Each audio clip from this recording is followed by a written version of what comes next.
The Hole in the Dike. A long time ago, a boy named Peter lived in Holland.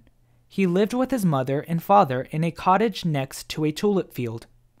Peter loved to look at the old windmills turning slowly. He also loved to look at the sea.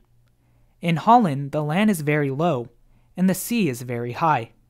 The land is kept safe and dry by high, strong walls called dikes. Peter wheeled his bike to the road on top of the dike. It had rained for several days and the water looked higher than usual. Peter thought, it's lucky that the dikes are high and strong. Without these dikes, the land would be flooded and everything would be washed away.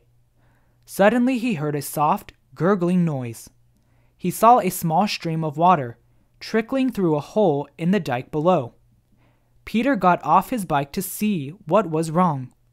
He couldn't believe his eyes. There in the big, strong dike was a leak. Peter slid down to the bottom of the dike. He put his finger in the hole to keep the water from coming through. He looked around for help, but he could not see anyone on the road. He shouted. Maybe someone in the nearby field would hear him, he thought. Only his echo answered. Everyone had gone home. Peter knew that if he let the water leak through the hole in the dike, the hole would get bigger and bigger. Then the sea would come gushing through. The fields, houses, and windmills would all be flooded.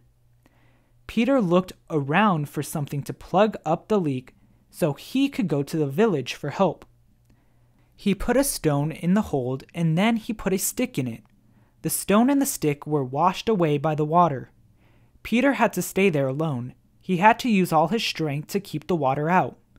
From time to time he called for help, but no one heard him. All night long Peter kept his finger in the dike. His fingers grew cold and numb, and he wanted to sleep, but he couldn't give up. At last, early in the morning, Peter heard a welcoming sound. Someone was coming. It was the milk cart rumbling down the road. Peter shouted for help.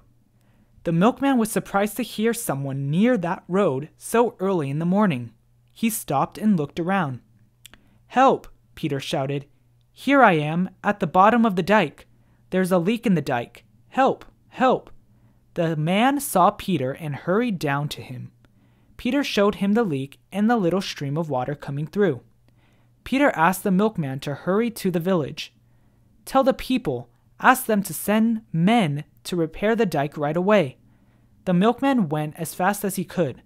Peter had to stay with his finger in the dike. At last the men from the village came. They set to work to repair the leak.